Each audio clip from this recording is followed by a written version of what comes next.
ரமலானை வரவேற்போம். சஹாபாக்கள் வரவேற்றார்கள். நம்ம இன்னைக்கு உட்கார்ந்து வைக்கல.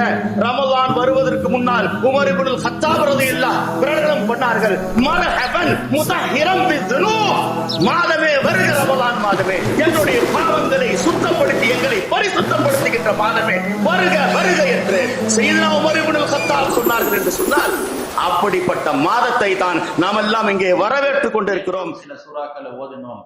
நேற்று பத்ருடைய நாளாக இருந்ததன் காரணமாக அந்த வசனங்களுடைய விளக்கங்களை, அதனுடைய நோக்கங்களை நம்மால் சொல்ல முடியவில்லை. இன்றும் குர்ஆனுடைய சில முக்கியமான சூறாக்கள் ஓதப்பட்டது. அல்லாஹு தாலா குர்ஆனிலே நேற்று ஓதிய சில வசனங்களில் அல்லாஹு தாலா சில முக்கியமான விஷயங்களை சொல்லித் தருகின்றான். சூரத்துல் லுக்மான், ஹஜ்ரத் லுக்மான் அலைஹிஸ்ஸலாம் அவர்கள் நபியா இல்லையா? நபி இல்லை, ஆனால் இறைநேசராக இருந்தார்கள். ஏறத்தாழ 4000 நபிமார்களுடன் அவர்கள் பணியாற்றி இருக்கின்றார்கள், கிதுமத் செய்திருக்கிறார்கள், பணிவிடை செய்திருக்கின்றார்கள். 4000 நபியுடன் வாழ்ந்த ஒரு நபி ஹஜ்ரத் லுக்மான் அலைஹிஸ்ஸலாம். அல்லாஹ் அந்த அளவுக்கு நீண்ட ஆயுளை கொடுத்தான் அவர்களுக்கு. அவர்கள் உலகம் முழுக்க பயணம் செய்திருக்கின்றார்கள். அவர்கள் மருத்துவத்தை கண்டுபிடித்திருக்கின்றார்கள். உம்மத்திற்கு பலதரப்பட்ட உபதேசங்களை அவர்கள் தன் பிள்ளை மூலமாக சொன்னதின் காரணமாக அல்லாஹ் அதை சூறாவாகவே ஆக்கிவிட்டான். 10 உபதேசங்கள். நேரம் கிடையாது, நீங்கள் குர்ஆனை எடுத்து பாருங்கள். தன் பிள்ளையை பார்த்து லுக்மான் அலைஹிஸ்ஸலாம் சொன்ன 10 உபதேசங்களை அல்லாஹ் வரிசையாக சொல்லி தருகின்றான். ஒரு தந்தையும் மகனும் எப்படி பழக வேண்டும் என்பதை சூரத்துல் லுக்மானை கொண்டு தெரிந்து கொள்ளலாம். பாருங்க, இன்னைக்கு மகனை மகனை என்று யாரும் கூப்பிடுவது கிடையாது. ஆனால் லுக்மான் அலைஹிஸ்ஸலாம் குர்ஆன்ல 5 இடங்களில், அந்த சூரத்துல் லுக்மான்லயே 5 இடங்கள்ல யா புனைய யா புனைய என்று கூப்பிடுகின்றார்கள் என்று சொன்னால், எப்பொழுது ஒரு தந்தை தன் மகனை யா புனைய என்று கூப்பிடுவானோ அவன் கட்டுப்படுவதற்கு வாய்ப்பு இருக்கிறது என்பதை அல்லாஹ் சூரத்துல் லுக்மானை கொண்டு நமக்கு சொல்லி தருகின்றான். எனவே ஒரு பிள்ளைகளுக்கு நாம் சொல்லி தர வேண்டிய மிகப்பெரிய உபதேசம் என்ன தெரியுமா? முதல் உபதேசம் லா துஷ்ரிக் பில்லாஹ்.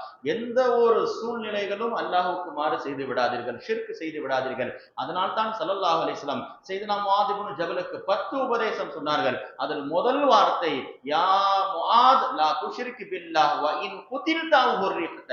நீ நெருப்பில் போட்டு பொசுக்கப்பட்டாலும் சரி, நீ கடலில் போட்டு மூழ்கடிக்கப்பட்டாலும் நீ ஒருபோதும் அல்லாஹ்வுக்கு இணை வைத்து விடாதே என்று முதல் உபதேசம் அவர்கள் தொடங்குகின்றார்கள். கடைசியாக அவர்கள் சொல்லுகின்ற உபதேசம் வஅகிஃபுஹும் பில்லாஹ், உன் குடும்பத்தார்களுக்கு அல்லாஹ்வுடைய பயத்தை ஏவு என்று சொல்லுகின்றார். இன்னைக்கு நம்முடைய பிள்ளைகளுக்கு வறுமையை பற்றி பயத்தை உண்டாக்குகின்றோம். படித்தால் தான் சாப்பாடு கிடைக்கும் என்று சொல்லுகின்றோம். எல்லாம் சொல்லி தருகின்ற நாம், நபி அவர்கள் சொல்லி தந்த மிகப்பெரிய உபதேசம் அல்லாஹ்வுடைய அச்சத்தை நாம் கொடுப்பது கிடையாது. ஆனால் லுக்மான் அலைஹிஸ்ஸலாம் தன்னுடைய பிள்ளைக்கு கொடுத்ததின் காரணமாக என்ன? அவர்கள் தன் காலத்தில் நபியாக வாழ்ந்தார்கள் என்று வரலாறு சொல்லுகிறது. தந்தை உபதேசம் செஞ்சு செஞ்சு புள்ள நபியா போயிட்டாங்க. பார்த்தீங்களா? என்ன காரணம் என்றால், அந்த நல்ல உபதேசங்கள் பிள்ளைகளுடைய காதுகளில் விழுகின்ற பொழுது அவர்களும் நல்லவர்களாக ஆகுவார்கள் என்பதைத்தான் சூரத்துல் லுக்மான் நமக்கு சொல்லி தருகிறது. அதுல கடைசி வசனம், ஒரு மனுஷன் எவ்வளோ ஆற்றலை வேணுமானாலும் தெரிந்து கொள்ளலாம், ஆனால் 5 விதமான ஆற்றல்கள், 5 விதமான விஷயங்கள் அல்லாஹ்வுக்கு மட்டும் அது சொந்தமானது, அவனை தவிர வேறு யாருக்கும் தெரியாது என்பதை சூரத்துல் லுக்மானுடைய கடைசி ஆயத்திலே அல்லாஹ் சொல்லி தருகின்றான். முதல் விஷயம், இன்னல்லாஹ இந்தஹுல் முஸ்ஸா, மறுமை சம்பந்தமான விஷயம். நாளைக்கு கியாமத் எப்ப வரும் அது அல்லாஹ்வுக்கு மட்டும்தாங்க தெரியும். ஹதீஸ்களில் நம்மால் பார்க்க முடிகிறது, அதனுடைய அடையாளங்கள் இருக்கிறதே தவிர அது என்று வரும் நம்மால் சொல்ல முடியாது. எனவே அந்த கியாமத்துடைய அறிகுறிகள் எவ்வளவு இருக்கிறது நபி அவர்கள் சொல்லிட்டு போயிட்டாங்க. 20 சின்ன அடையாளங்கள் இருக்கிறது, பெரும் அடையாளங்கள் 10 இருக்கிறது. அதில் ஒன்று பெருமானார் சொன்னார்கள், மஸ்ஜிதிற்கு வருவார்கள், தொழுக மாட்டார்கள், மலக்குமார்கள் பார்த்து ஆச்சரியப்படுகின்றார்கள். மஸ்ஜிதை ஒருவன் தொழுகாமல் கடக்கின்றானா? அப்படிப்பட்ட ஒரு காலம் வரும், இது கியாமத்துடைய அடையாளம் என்றார்கள் பெருமானார். இதுவெல்லாம் இன்று ஓதப்பட்ட சூரத்துல் லுக்மான்ல அல்லாஹ் சொல்லுகின்றான். மறுமையின் அடையாளம் என்ன, அது என்று வரும் அல்லாஹ்வுக்கு மட்டும்தான் தெரியும். முதல் விஷயம், வைந்தஹுல் முஸ்ஸா வைனஸிலுல் கைத். இன்னைக்கு மழை பெய்யும் என்று கருத்து கணிப்பு சொல்லப்படுகிறது தவிர, மழை வரலாம் கெஸ் தான் பண்ண முடியுதே தவிர வந்து ஆகும் என்று உறுதியாக யாரும் சொல்வது கிடையாது, அது சொல்லவும் முடியாது. காரணம் என்னவென்று சொன்னால், அந்த பொறுப்பை அல்லாஹ் ஹஜ்ரத் மீகாயில் அலைஹிஸ்ஸலாம் இடத்தில் ஒப்படைத்து விட்டான். மழையை அவர்கள் தான் இறக்குகின்றார்கள், அல்லாஹ் குர்ஆனில் சொல்லி தருகின்றான். அதனுடைய ஆற்றலை அல்லாஹ் வைத்துக் கொண்டிருக்கின்றான். எனவே நாம் என்ன செய்ய வேண்டும்? எங்கேயாவது மழை பெய்யல, வறட்சியா இருக்குதா, சலாத்துல் இஸ்திஸ்கா என்று சொல்லுகின்ற மழைக்காக வேண்டி தொழுகின்ற சமீபத்தில் கூட வரலாற்றில் முதல் தடவை, அது ரொம்ப வருஷங்களுக்கு முன்னாடி நடந்துச்சு, ஹரமிலே மக்காவிலே மழை இல்லாததின் காரணமாக, தண்ணீரின் காரணமாக சலாத்துல் இஸ்திஸ்கா, மழைக்காக மழைக்காக வேண்டி தொழுகை நடத்தப்பட்ட வரலாறை நம்மால் பார்க்கிறோம் என்று சொன்னால் என்ன காரணம்? மழையுடைய பொறுப்பு அல்லாஹ் வைத்துக் கொண்டிருக்கின்றான் என்பதை குர்ஆனிலே சூரத்துல் லுக்மானிலே அல்லாஹ் சொல்லித் தருகின்றான். வயஅலமு மா ஃபில் அர்ஹாம், பெண்களுடைய கர்ப்பப்பையில என்ன இருக்கிறது, குழந்தை ஆணா பெண்ணா இன்று இதை வச்சு கண்டுபிடிச்சிக்கிறாங்க. ஆனால் அதையும் மீறி அது சில நேரங்களில் மாற்றமாக உண்டாகி விடுகிறது. மருத்துவர்கள் ஆண் என்று சொல்லுகின்றார்கள், பெண் பிறந்து விடுகிறது. குழந்தையை பிறக்காது என்று சொல்லிவிட்டார்கள், குழந்தை பிறந்திருக்கிறது. ஒரு குழந்தை பிறக்கும் என்றார்கள், 2 குழந்தை பிறந்திருக்கிறது. குழந்தை அது குறை பிரசத்தில் பிறக்கும் என்று சொன்னார்கள், முழுமையாக பெற்றுவிட்டது. உங்களுடைய குழந்தைக்கு உறுப்புகள் குறைவாக இருக்குது என்று சொன்னார்கள், ஹார்ட் பீட் குறைவாக இருக்குது என்று சொன்னார்கள். சில காலங்கள் தான் வாழும் என்று சொன்னார்கள், சில குழந்தைகள் வாழ்ந்து விட்டது. இதுவெல்லாம் மருத்துவர்கள் கருவிகளை வைத்து சொல்லுகின்றார்கள். ஆனால் அல்லாஹ் சொல்லுகின்றான், வயஅலமு மா ஃபில் அர்ஹாம், கர்ப்பப்பையில என்ன குழந்தை இருக்கும் அதை அல்லாஹ் மட்டும் அறிந்து வைத்திருக்கின்றான். அது அல்லாஹ் தன் நாடியவருக்கு கொடுக்கின்றான். நுபுவத்தின் அடையாளம் என்ன தெரியுமா? உனக்கு என்ன குழந்தை பிறக்கும் என்பதை சொல்லி விடுவார்கள். எத்தனையோ நபிமார்கள், எத்தனையோ பெருமானார் ஸல்லல்லாஹு அலைஹி வஸல்லம் நபி தோழர்கள் வந்திருக்கிறார்கள். யா ரசூலுல்லாஹ், எனக்கு குழந்தை இல்லையே. அலி ரலியல்லாஹு பார்த்து சொன்னாங்க, எனக்கு பிறகு உனக்கு ஒரு ஆண் குழந்தை பிறக்கும், அந்த ஆண் குழந்தைக்கு என்னுடைய பெயரை வை, என்னுடைய பட்ட பெயரை குடு என்று நபி அவர்கள் குழந்தையே பிறப்பதற்கு முன்னால் சொன்னார்கள் என்றால் இது நபித்துவத்தின் அடையாளம் என்பதை நம்மால் தெரிந்து கொள்ள முடிகிறது. 4வது விஷயம், வமா தத்ரி நஃப்சும் மாதா தக்ஸிபு கதா. மனுஷன் எவ்வளவு பெரிய ஆற்றலுடையவன், எவ்வளவு பெரிய பணக்காரனா இருந்தாலும் அவங்க கிட்ட போய் கேளுங்க, நாளைக்கு நீ எவ்வளவு சம்பாதிச்சிடுவன் சொல்லுன்னு சொல்லலாம். இன்னைக்கு நம்ம நினைச்சிட்டு இருப்போம் நல்ல வியாபாரம் நடக்கும்ட்டு, பார்த்தால் இன்று ஒன்றுமே நடக்காது. நாம் இன்று எதுவும் நடக்காது என்று நினைப்போம், அன்று வியாபாரம் வரும். கடையை மூற டைம்ல பார்த்தா 4 பேர் வந்து ஏதோ ஒன்று வேண்டும் என்று சொல்வார்கள். அல்லாஹ் சொல்லுகின்றான், மனிதன் என்ன சம்பாதிப்பான் அதை அல்லாஹ் மட்டும்தான் தெரிந்து வைத்திருக்கிறான். எந்த பூமியில் மரணிப்பான் இதுவும் பார்க்கின்றோம். எத்தனையோ பேர் பிறந்தது இந்த பூமியில், மரணித்தது எங்கங்க? மதீனத்துல் முனவ்வரா போய் மரணித்து அவர்கள் ஜன்னத்துல் பக்கீல் அடக்கம் பட்டு விட்டார்கள். அதனால்தான் ஸல்லல்லாஹு அலைஹி வஸல்லம் சொன்னார்கள், ஒரு மனிதன் எப்படி அடக்கம் செய்யப்படுவான், எங்கே மரணிப்பான், அடக்கம் செய்யப்படுவான் தெரியுமா? அவன் எந்த மண்ணிலிருந்து அவன் படைக்கப்பட்டானோ அந்த மண்ணுடைய அந்த கபரிஸ்தானிலிருந்து எடுக்கப்பட்டது, அந்த கபரிஸ்தானில் போய் தான் அவன் அடக்கப்படுவான். சொல்லிட்டு நபி சொன்னார்கள், நானும் அபூபக்கரும் உமரும் ஒரே மண்ணிலிருந்து படைக்கப்பட்டோம், எனவே தான் நாங்கள் மூவரும் ஒரே இடத்தில் அடக்கப்படுவோம் என்றார்கள் பெருமானார் ஸல்லல்லாஹு அலைஹி வஸல்லம். பாத்தீங்களா? அதனால்தான் பெருமானார் பக்கத்துல அபூபக்கர் ரலியல்லாஹு, இந்த பக்கத்துல உமர் ரலியல்லாஹு, ஒரு இடம் சான்ஸ் இருக்கிறது. சையதுனா ஈசா அலைஹிஸ்ஸலாம் கியாமத்துடைய கடைசியில் வருவார்கள், நபிக்கு இடது பக்கத்தில் அடக்கம் செய்யப்படுவார்கள் என்ற வரலாறு. ஏன்? இவர்கள் எல்லாம் ஒரே மண்ணை கொண்டு படைக்கப்பட்டார்கள் என்ற ஒரு செய்தி அல்லாஹ் இன்று நேற்று ஓதப்பட்ட சூரத்துல் லுக்மானுடைய கடைசியிலே சொல்லித் தருகிறான் என்ற நீண்ட செய்திகள். நேற்றுடைய தொடக்கம் ஆரம்பித்து இன்றும் முழுமையாக ஓதப்பட்ட சூரத்துல் அஹ்ஸாப். ஒரு மூமின் நபியுடைய உயர்வுகளை அந்தஸ்துகளை தெரிந்து கொள்ள ஆசைப்பட்டால் ஒரு மனுஷன் என்ன சூரா ஓதணும் தெரியுமாங்க? சூரத்துல் அஹ்ஸாப் ஓத வேண்டும். ஏங்க? நபியுடைய அந்தஸ்துகள், நபியுடைய உயர்வுகள், நபியுடைய தனித்துவம் வாய்ந்த கஸாயிசுன் நபி. நபி என்றால் அவர்களுக்கு சில தன்மைகளை அல்லாஹ் கொடுப்பான், மனிதர்கள் யாரும் அதிலே சேர முடியாது. என்னங்க சில தன்மைகள் இருக்கிறது? ஒண்ணு என்ன தெரியுமா? இன்று நமக்கு மேல் கொசுக்கள் ஈக்கள் எல்லாம் அமருகின்றது. ஆனால் நபி அவர்கள் எப்படிப்பட்டவர்கள் என்றால் ஈ அவர்கள் மேல் அமர்ந்தது கிடையாது, கொசுக்கள் அவர்கள் மேல் அமர்ந்தது கிடையாது, எந்த தீண்டுகின்ற வஸ்துக்களும் அவர்கள் மேல் அமர்ந்தது கிடையாது. அல்லாஹ் அந்த அளவுக்கு அவருடைய உடலை பாதுகாத்து வைத்திருக்கின்றான். அவர்கள் போட்டிருக்கக்கூடிய ஆடைகள் அழுக்கடைந்தது கிடையாது. நம்ம 2 நாள் ஒரு ட்ரெஸ்ஸை போட்டுட்டோம்னா 3வது நாள் அதை தோய்த்தால் தான் போட முடியும், இல்லை என்றால் அது ஒரு வாரத்துக்கு போடுறவங்க இருக்கின்றார்கள். ஆனால் பக்கத்தில் இருக்கிறவர் என்ன வேதனைப்படுவார்? ஜும்மா தொழுகைக்கு ஏன் குளிச்சுட்டு வரணும்னு வந்துச்சு தெரியுமா? சஹாபாக்கள் அப்படியே வந்துட்டாங்க வேர்வையோடு, நபிக்கு சிரமம் ஏற்பட்டு விட்டது. நபி நினைச்சாங்க, ஆஹா இவ்வளவு புழுக்கமாக இருக்கிறது, வேர்வையோடு இருக்கிறது, குளித்தால் நன்றாக இருக்குமே. அல்லாஹ் தஆலா அதை கடமையாக ஆக்கி விட்டான். குஸ்லுல் ஜும்ஆத்தி வாஜிபுன் அலா குல்லி முஹ்தலம். துளு வருகின்ற எல்லாரும் ஜும்மாவுக்காக குளிக்க வேண்டும், அது கட்டாயமாக்கப்பட்டது என்று சொன்னதற்கு காரணம் என்ன தெரியுமா? அதுவெல்லாம் நாம் துணி தோய்க்கவில்லை என்றால் அழுக்காகிவிடும். நபிமார்கள் குறிப்பாக பெருமானார் ஸல்லல்லாஹு அலைஹி வஸல்லம் உடைய ஆடை தோய்த்ததாக வரலாறு கிடையாது. ஏன்? அழுக்கானதாக கிடையாது. அல்லாஹ் அந்த அளவுக்கு பரிசுத்தமாக ஆக்கிவிட்டான் என்று சொன்னால் இது நபித்துடைய அடையாளங்களாக இருக்கிறது. சூரத்துல் அஹ்ஸாப் அதை சொல்லித் தருகிறது. சூரத்துல் அஹ்ஸாப் அப்படின்னா என்னங்க? கூட்டங்கள் என்ற அர்த்தம். ஒரு போர் நடந்துச்சுங்க, கந்தக் என்று சொல்லி ஒரு யுத்தம். ஹஜ்ரத் சல்மானே பார்சி ஆலோசனை சொன்னாங்க சஹாபாக்களுக்கு, நபிக்கு. யார சொல்லலாம், எங்க ஊர்ல பாரிஸ் நாட்டுல எல்லாம் போர் நடந்தா என்ன தெரியுமா செய்வாங்க, அங்கங்க குழி தோண்டி வச்சிருவாங்க. எதிரிகள் வந்தோடனே அதை மூடி விட்டுருவாங்க. எதிரிகள் வந்த பிறகு அவர்களுக்கு தெரியாமல் அந்த குழிக்குள் விழுந்து விடுவார்கள். அவர்களை ஈஸியாக நம்மால் ஜெயித்து விட முடியும் என்று சொன்னார்கள்.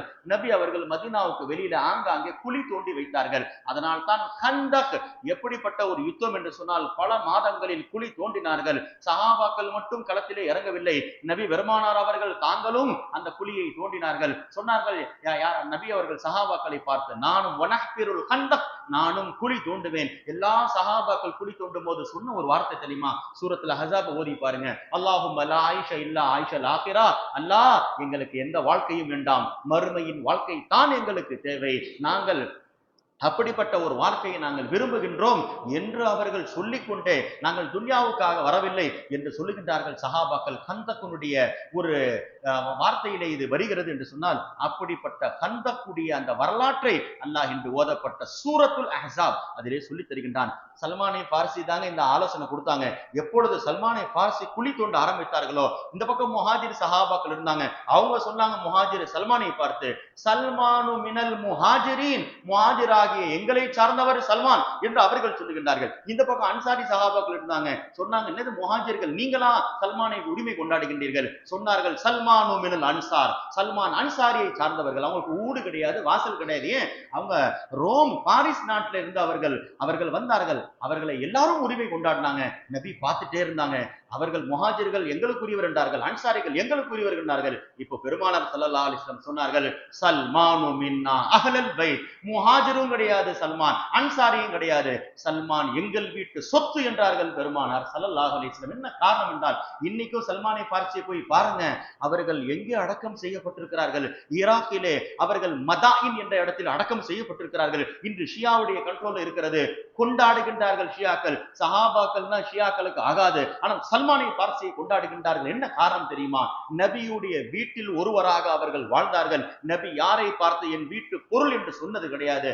அஹ்லுல் பைத் இன்னைக்கு ஓதப்பட்ட சூரத்துல் அஹ்ஸாப்ல ஒரு மிக முக்கியமான வசனத்தை அல்லாஹ் சொல்லுகின்றான். குர்ஆன்ல எங்கும் அந்த ஆயத்தை சொன்னது கிடையாது. என்னங்க, அஹ்லுல் பைத் என்று ஒன்று இருக்கிறது, நபியுடைய குடும்பத்தார்கள். இந்த ஆயத் எப்பொழுது இறங்கியதோ ஸல்லல்லாஹு அலைஹி வஸல்லம் ஒரு பெரிய போர்வை எடுத்துக்கிட்டாங்க. பெருமானார் நிற்கின்றார்கள், அலி ரலியல்லாஹு சேர்த்துக்கிட்டாங்க, ஹசனை சேர்த்துக்கிட்டாங்க, ஹுசைன் ரலியல்லாஹு சேர்த்துக்கிட்டாங்க, பாத்திமாவை சேர்த்துக்கிட்டு இவர்கள் தான் என்னுடைய குடும்பத்தார்கள் என்று போர்த்துகின்றார்கள். பக்கத்திலே உம்மு சலமா ரலியல்லாஹு நபியுடைய மனைவி, யா ரசூலுல்லாஹ் நாங்கள் அந்த போர்வைக்குள் வர முடியாதா? சொன்னார்கள், நீங்கள் எல்லாம் என்னுடைய மனைவிமார்கள், குடும்பத்தார்கள் கிடையாது, நீங்கள் வெளியிலே இருக்க வேண்டும். தோ இருக்கின்றார்களே, கியாமத் வரை இதில் வருகின்ற ஒவ்வொரு பிள்ளையும் அவர்கள் அஹ்லுல் பைத்தாக இருப்பார்கள். அவர்களுக்கு உண்டான சிறப்பு என்ன தெரியுமா? அல்லாஹ்வுடைய இரத்தங்களை பரிசுத்தமாக்கி விட்டான். ஜகாத்தை அவர்கள் கொடுப்பார்களே தவிர சாப்பிட மாட்டார்கள். இன்ன ஸதகா லா தஹில்லு லி முஹம்மதின் வலா லி ஆலி முஹம்மத், சதகாவுடைய பொருட்கள் எனக்கும் என் குடும்பத்தார்களுக்கும் கியாமத் வரை ஹலாலே ஆகாது என்றார்கள் பெருமானார் ஸல்லல்லாஹு அலைஹி வஸல்லம். இன்னமாஹி அவ்சாகுன் நாஸ், மக்களுடைய கழிவுகள் என்று நபி போர்த்தி கொண்டு, அல்லாஹ் இந்த போர்வையின் கீழ் இருக்கக்கூடியவர்களை நீ பாதுகாத்துக் கொள், அல்லாஹும்ம தஹ்ஹிர்ஹும் தத்ஹீரா, இவர்களை பரிசுத்தப்படுத்து.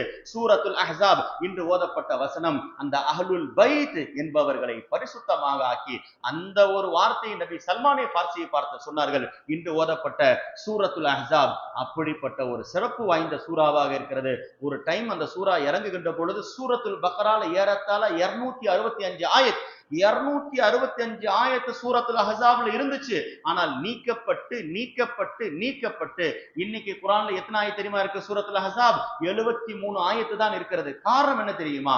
அதிலே இருக்கக்கூடிய பலதரப்பட்ட சட்டங்கள் மன்சூக் என்று மாற்றப்பட்டு விட்டது என்பதை நம்மால் பார்க்க முடிகிறது. பலதரப்பட்ட ஆயத்துகளை அல்லாஹு தஆலா சூரத்துல் அஹ்ஸாபில் இருந்து பின்னால் காலத்திற்கு ஏற்ப அதை மாற்றி விட்டான் என்பதெல்லாம் தெரிகிறது. எனவே சூரத்துல் அஹ்ஸாப் நாம் ஓத வேண்டிய ஒரு சூறாங்க. ஏன்னா குர்ஆன்ல 4 இடங்களில் தான் நபியுடைய பேர் முஹம்மது என்று வருகிறது.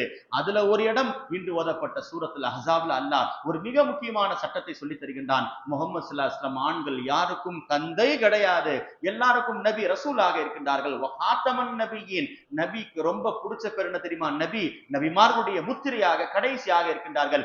நபியே சொன்னார்கள் சூரத்துல் அஹ்ஸாபுடைய வசனம் இறங்கிய பிறகு, நான் தான் நபிமார்களின் கடைசியானவன், லா நபிய பாதி, எனக்கு பிறகு யாரும் நபி கிடையாது, லவ் கான பாதி நபி, ஒரு கால் நபி வருவதாக இருந்தால் லகான உமர் இப்னுல் கத்தாப் நபியா, உமர் நபியாக வருவார் என்று சொன்னார்கள்.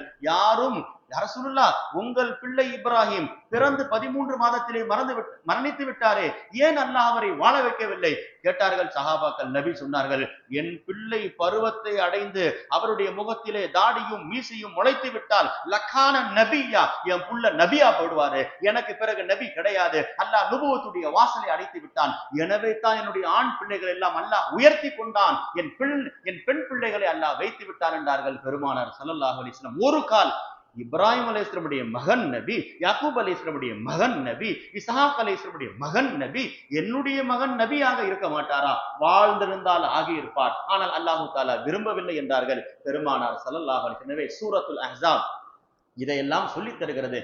குர்ஆன்ல 1.25 லட்சம் சஹாபாக்கள் எல்லாத்தையும் அல்லாஹ் சஹாபாக்கள் என்று சொல்லிவிட்டான். ரலியல்லாஹு அன்ஹும் அபூபக்கர் ரலியல்லாஹுடைய பேரு கூட குர்ஆன்ல கிடையாது. சானியஸ் நைன், இருவரில் இருவர் என்று அல்லாஹ் சொல்லிவிட்டான். உமர் ரலியல்லாஹுடைய பேரு கிடையாது. 33 ஆயத்துக்கள் அவர்கள் சம்பந்தமாக இருக்கிறது. ஆனால் ஒரே ஒரு சஹாபி, 1.25 லட்சம் சஹாபாக்களில் ஒரே ஒரு சஹாபியுடைய பெயர் மட்டும் தான் குர்ஆனில் வருகிறது. அது இன்று ஓதப்பட்ட சூரத்துல் அஹ்ஸாப்ல ஸைத் பின் ஹாரிஸா என்று சொல்லுகின்ற ஒரே சஹாபி, குர்ஆன்லே அல்லாஹ் தேர்ந்தெடுத்து சொன்ன ஒரு சஹாபி. ஏங்க இவங்களுடைய பேரை சொன்னா? நபியுடைய வளர்ப்பு பிள்ளையாக வாழ்ந்தார்கள். சின்ன பருவத்திலிருந்து நபி கிட்ட வளர்ந்தாங்க. மரணிக்கின்ற வரை நபியோடு இருந்தார்கள். எந்த அளவுக்கு அரபுகள் சொல்லிவிட்டார்கள், முகம்மது தந்தை, இவர் பிள்ளை என்று சொல்லிவிட்டார்கள். அந்த அளவுக்கு நபியோடு வாழ்ந்தார்கள். ஒரு சில காலங்களுக்கு பிறகு குடும்பத்தார்கள் வந்து கூப்பிடுகின்றார்கள், ஜெய்தை வந்துவிடு, ஜெய்தே நபியை விட்டு உனக்கு நான் தந்தையாக இருக்கிறேன், தாயாக இருக்கிறேன், நமக்கு வீடு வாசல் எல்லாம் இருக்கிறது, வாருங்கள் என்று சொல்லுகின்ற பொழுது ஸைத் பின் ஹாரிஸா சொன்னார்கள், உங்களை விட சிறந்தவர்கள் நான் அவர்களோடு இருக்கின்றேன், எனக்கு தாயும் வேண்டாம் தந்தையும் வேண்டாம், எனக்கு நபி போதும் என்று அவர்கள் இருந்தார்களே, அல்லாஹ் அவர்களுடைய அந்த பெயரை குர்ஆனிலே சொல்லிவிட்டான். எத்தனையோ நபி அவர்களுக்கு திருமணங்கள் 11 நடந்தது. ஆனால் யாருடைய திருமணத்தை பற்றி அல்லாஹ் குர்ஆனில் சொல்லவில்லை. இன்னைக்கும் நம்ம வலிமா விருந்துகள் நடத்துகிறோம். எவ்வளவு விருந்துகள் இருக்கிறது. இன்னைக்கு ஓதப்பட்ட சூரத்துல் அஹ்ஸாப்ல ஒரே விருந்து அல்லாஹ் குர்ஆன்ல சொல்லுகிறான் என்று சொன்னால் அது வலிமா விருந்தை மட்டும் தான்.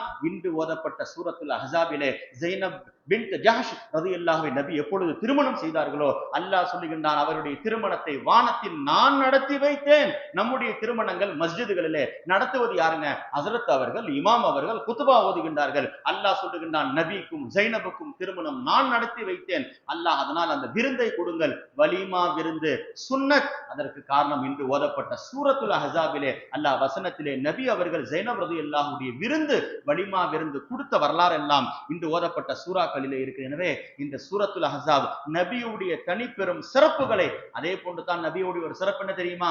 இன்னைக்கு யாராக இருந்தாலும் சரி, அவர் மரணித்து விட்டால் அவருடைய மனைவியுடைய இத்தாவுடைய காலம் இருக்கிறது. கணவன் இறந்து விட்டால் 4 மாசம் 10 நாள், கணவன் தலாக்கு விட்டு விட்டால் 3 மாதங்கள், அதற்கு பிறகு அவர் யாரையும் திருமணம் செய்து கொள்ளலாம். இதுதான் சட்டம். ஆனால் நபியுடைய பரிசுத்தமான மனைவிமார்கள் எப்படி தெரியுமா? அல்லாஹ் இன்று ஓதப்பட்ட சூரத்துல் அஹ்ஸாபிலே சொல்லுகின்றான், ஹஸரத் ஆயிஷா ரலியல்லாஹு அவர்களுடைய அந்த அவர்களை பற்றி ஹஸரத் தல்ஹா பின் உபைதுல்லாஹ் ஒரு பேச்சு தான் சஹாபாக்களுக்கு மத்தியில் பேச்சு நடந்துச்சு. ஒரு கால் நபி மரணித்து விட்டார்கள் என்றால் ஆயிஷா ரலியல்லாஹுவை நான் நபிக்கு பிறகு திருமணம் செய்து கொள்வேன் என்றார்கள் தல்ஹா பின் உபைதுல்லாஹ். அல்லாஹ் சூரத்துல் அஹ்ஸாபிலே வசனத்தை இறக்கி விட்டான், லா யஹில்லு லக்கன் நிசாஉ மின் பாது. நபியுடைய மனைவிமார்கள் யாரையும் அவர்களுக்கு பிறகு திருமணம் செய்ய முடியாது. ஏன் தெரியுமா?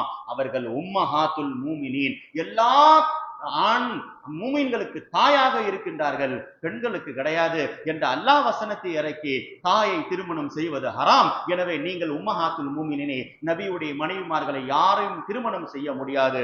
சூரத்துல் அஹ்ஸாபுடைய வசனங்கள் இதுவெல்லாம் இறக்கிவிட்டது. எனவே ஆயத்துல் ஹிஜாப் என்று சொல்லுகின்ற, அதாவது பெண்கள் முகங்களையும் மறைக்க வேண்டும், அவர்கள் தன்னுடைய மான மரியாதைகளை மறைக்க வேண்டும் என்ற ஒரு வசனம் சூரத்துல் அஹ்ஸாபிலே. ஹஸரத் உமர் ரலியல்லாஹு ரொம்ப ஆசை, யா ரசூலுல்லாஹ் உங்கள் வீட்டிலே எல்லாரும் வருகின்றார்கள், முனாஃபிகீன்கள் வருகின்றார்கள், நல்லோர்களும் வருகிறார்கள், யதுகுலு அலைக்கல் பர்ரு வல் ஃபாஜிர், எல்லாரும் வீட்டுக்கு வருகின்றார்கள், உம்மஹாத்துல் மூமின்கள் நிற்கின்றார்கள், அவர்களை பார்க்கக்கூடிய சந்தர்ப்பங்கள் ஏற்படுகிறது. ஹிஜாப் என்னும் அந்த மறைவு போட்டுவிட்டால் நன்றாக இருக்குமே என்று நினைத்தார்கள். அல்லாஹ் சூரத்துல் அஹ்ஸாபுடைய வசனத்தை வசனத்தை இறக்கி விட்டான்.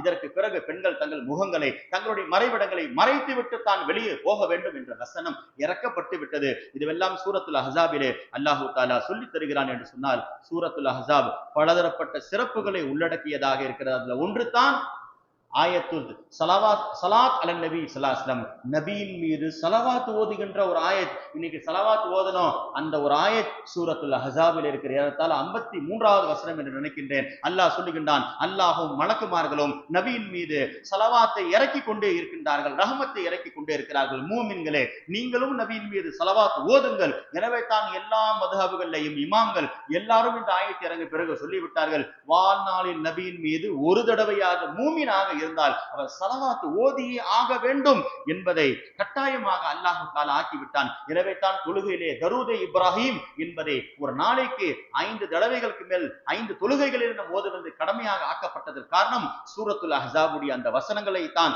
நம்மால் பார்க்க முடிகிறது. எனவே அந்த செய்தினா ஸைத் பின் ஹாரிஸா அவர்களுடைய பெயரில் தான் அல்லாஹ் சூராவிலே பெயரை சொல்லியிருக்கின்றான். பெருமானார் ஸல்லல்லாஹு அலைஹி வஸல்லம் கூட சொன்னார்கள், நான் சொர்க்கத்திற்குள் போனேன், தகல்துல் ஜன்னா, நான் சொர்க்கத்திற்குள் நுழைகின்றேன், ஃபஸ்தகபலத்னி ஜாரியத்துன் ஷாபா, யாரோ ஒரு வாலிப பெண் என்னை எனக்கு முன்னால் வந்து வரவேற்கின்றாள், வாருங்கள் நபியே வாருங்கள் நபி என்று சொன்னால், நான் கேட்டேன், லிமன் அன்த, யார் இந்த பெண், யாருக்குரிய பெண்? சொன்னார்கள் மலக்குமார்கள், இவர் யாரு தெரியுமா, நீ ஸைத் பின் ஹாரிஸா, யா ரசூலுல்லாஹ் உங்களுடைய அடிமை ஸைத் இருக்கின்றார்களே, இஸ்லாத்தில் முதலாக கலிமாவை சொன்ன அடிமை ஸைத், யாருடைய பேர் குர்ஆனில் வந்திருக்கிறதோ அவருக்கு சொர்க்கத்தில் கொடுக்கப்படுகின்ற மனைவி என்று அந்த பெண்ணை பற்றி சொல்லப்பட்டது என்று சொன்னால், அந்த அளவுக்கு அல்லாஹ் தஆலா ஸைத் பின் ஹாரிஸாவுடைய அந்தஸ்தை உயர்த்தியிருக்கிறான். எனவே தான் ஸல்லல்லாஹு அலைஹி வஸல்லம், சில பேர் நபி ரொம்ப ஸைத் பின் ஹாரிஸாவை நேசிக்கிறத பார்த்து சில சஹாபாக்கள் பேசிக்கிட்டாங்க, என்ன நபி ரொம்ப அவங்களை நேசிக்கிறாங்களே. பெருமானார் மிம்பரில் ஏறி சொன்னார்கள், லா தலூமுனி ஃபீ ஹுப்பி ஸைதின், ஸைத் பின் ஹாரிஸாவை நான் நேசிப்பதில் யாரும் படித்து விடாதீர்கள். ஏன் அவரை நேசிக்கிறேன் என்று சொன்னால், அல்லாஹ் எனக்கு கட்டளையிட்டான் இந்த ஸைதை நான் அதிகம் நேசிக்க வேண்டும் என்று அல்லாஹ் உத்தரவிட்டான். ஃபஇன்னல்லாஹ அமரனி பிஹுப்பி ஸைதின், ஸைதையும் அவர் பிள்ளையையும் நான் அதிகம் நேசிக்க வேண்டும் என்று அல்லாஹ் சொன்னான். எனவே தான் நான் நேசிக்கிறேன் என்றார்கள் பெருமானார் ஸல்லல்லாஹு அலைஹி வஸல்லம். அதனால் தான் அவருடைய பெயர் மட்டும் குர்ஆனில் இருக்கிறது. அதனால தான் நம்முடைய பிள்ளைகள்ல இன்னைக்கு குழந்தை பிறந்துச்சு சொன்னா ஆம்பளை பிள்ளைங்க எந்த பேரை வைக்கிறது போட்டு கூகுள்ல இதுல தேடுறாங்க. அல்லாஹ் எந்த சஹாபியுடைய பேரை குர்ஆன்ல டிக்ளேர் பண்ணிட்டானோ அந்த பேரை விட சிறந்த பேர் ஏதாவது கிடைக்குமாங்க? ஸைத் என்று வைக்க வேண்டும். அவருடைய பிள்ளை உசாமா, ஹிப்பு ஸைத், நபியுடைய ரொம்பவும் பிரியமானவர்கள், ஹிப்புன் நபி, நபி அதிகம் நேசிச்சாங்க. ஏதாவது ஒரு காரியத்தை போய் சஹாபாக்கள் சாதிக்கணுமா, உசாமா பின் ஸைத் கிட்ட சொல்லி விடுவாங்க, நீங்க போங்க, நபி உங்கள் முகத்தை பார்த்தால் அவர்களுடைய கோபம் எல்லாம் மாறிவிடும், அப்படிப்பட்ட முகம் உங்களை நேசிப்பார்கள் என்று அந்த அளவுக்கு நபி அவர்கள் உசாமாவை நேசித்தார்கள். ஸைதுடைய மகன் தான் ஸல்லல்லாஹு அலைஹி வஸல்லம் சொன்னார்கள், ஒரு தடவை ஸைத் ஹஜ்ரத் உஸாமா ரலியல்லாஹுடைய முகத்திலிருந்து சின்ன வயசுங்க அப்படி மூக்கு சளி வலிஞ்சு கொண்டே இருக்கிறது. பக்கத்துல ஆயிஷா உட்கார்ந்து இருக்கிறாங்க, பக்கத்துல பெருமானார் இருக்கின்றார்கள். ஆயிஷா ரலியல்லாஹ் துடைக்க போறதுக்கு முன்னாடி நபி துணி எடுத்து தன் கையால் அவருடைய முகத்தில் இருக்கக்கூடிய சளியை எடுத்து அப்படி வலிச்சுட்டாங்க. சொன்னார்கள், யார சொல்லலாம், நான் செய்திருப்பேனே, வேண்டாம், இந்த உசாமாவுடைய ஒவ்வொரு பொருளையும் சுத்தப்படுத்துவதற்கு நான் ஆசைப்படுகின்றேன். ஸல்லல்லாஹு அலைஹி வஸல்லம் உசாமாவை பார்த்து சொன்னாங்க, உசாமா நீ ஆணா பிறந்துட்டியே, ஒரு கால் நீ பெண்ணாக பிறந்திருந்தால் உனக்கு நான் இப்படிப்பட்ட ஆடையை போட்டிருப்பேன், உன் தலையை நான் வாரி இருப்பேன், உன்னுடைய தலையை நான் வாரி அலங்காரம் செய்திருப்பேன் என்று பெருமானார் உசாமா பின் ஸைதி அந்த அளவுக்கு நேசிச்சாங்க. காரணம், அவர்கள் நபியுடைய குடும்பத்திற்காக நபிக்காக அர்ப்பணமான அந்த ஒரு செய்தி தான் நம்மால் ஹதீஸ்களிலே பார்க்க முடிகிறது. எனவே இன்றைய ஒரு நபி சூரத்துல் அஹ்ஸாபில் அல்லாஹ் தஆலா பலதரப்பட்ட செய்திகளை, அதுல ஒரு செய்தினா மூசா அலைஹிஸ்ஸலாமை பற்றி பேசுகிறான். எனவே மூசா அலைஹிஸ்ஸலாம் குர்ஆனில் அதிகம் சொல்லப்பட்ட ஒரு நபியுடைய வரலாறு, நபி குர்ஆனிலே அதிகம் சொல்லப்பட்ட ஒரே நபியுடைய பேர், ஏறத்தாழ 80க்கு மேற்பட்ட இடங்களில் மூசா அலைஹிஸ்ஸலாமுடைய பேர் அல்லாஹ் திரும்ப திரும்ப வருகிறது என்று சொன்னால், அப்படிப்பட்ட மூசா அலைஹிஸ்ஸலாம் ஸல்லல்லாஹு அலைஹி வஸல்லம் ஒரு ஹதீஸ்ல சொன்னார்கள், ஓ அதீது ஸலாஸ கிஸால், அல்லாஹ் எனக்கென்று 3 தன்மைகளை தந்திருக்கின்றான். அதில் ஒன்று என்ன தெரியுமா, ஸலாத்துன் ஃபி ஸுஃபூஃப், தொழுகையிலே வரிசையில் நிற்பது இருக்கிறது, எந்த உம்மத்திற்கும் அல்லாஹ் தரவில்லை, எனக்கு மட்டும் கொடுத்தான் என்று சொல்லிவிட்டு அடுத்து சொன்னார்கள், வ வஅதீது ஸலாம், அஸ்ஸலாமு அலைக்கும் என்று சொல்லுகிறோமே, வஹுவ தஹிய்யத்து அஹ்லில் ஜன்னah, சொர்க்கவாசிகளுடைய காணிக்கை அது, அல்லாஹ் எனக்கு மட்டும் கொடுத்தான் சொல்லிட்டு கடைசியா சொன்னாங்க வஅதீது ஆமீன். இந்த துஆக்கள் கேட்கும்போது ஆமீன் ஆமீன் என்று சொல்றோமே, வலம் யோதிஹா அஹதும் மிம்மன் கான கபலக்கும், எனக்கு முன்னால் எந்த சமூகத்திற்கும் ஆமீன் என்று கொடுக்கப்படவே இல்லை சொல்லிட்டு இப்ப நபி சொன்னார்கள். ஆனால் ஒரே ஒரு ஆளுக்கு அல்லாஹ் கொடுத்து விட்டான், இல்லா ஆதாஹா ஹாரூன், அல்லாஹ் ஹாரூன் அலைஹிஸ்ஸலாமுக்கு கொடுத்து விட்டான். இன்ன மூசா அலைஹிஸ்ஸலாம் கான யது, மூசா அலைஹிஸ்ஸலாம் அல்லாஹ்விடத்தில் துஆ கேட்டார்கள், பின்னால் அமர்ந்த ஹாரூன் அலைஹிஸ்ஸலாம் ஆமீன் ஆமீன் என்று சொன்னார்கள் என்று பெருமானார் எனக்கு கொடுக்கப்பட்ட ஆமீன் மூசா அலைஹிஸ்ஸலாமுக்கும் ஹாரூனுக்கு மட்டும் கொடுக்கப்பட்டது என்றார்கள் பெருமானார் ஸல்லல்லாஹு அலைஹி வஸல்லம். எனவே அப்படிப்பட்ட மூசா அலைஹிஸ்ஸலாமுடைய வரலாறு, அல்லாஹ் பிறந்ததிலிருந்து மரணிக்கின்ற வரை அவங்க போன மதியனுடைய பயணம், ஷுஐப் அலைஹிஸ்ஸலாம் இடத்தில் ஆடு மேய்த்த 10 ஆண்டுகள், அவர்கள் திருமணம் செய்தது, குழந்தை பெற்றது, எல்லாத்தையும் அல்லாஹ் சொல்லுகிறான் என்றால் மூசா அலைஹிஸ்ஸலாம் மீது அல்லாஹ் ரொம்பவும் நேசிச்சான்.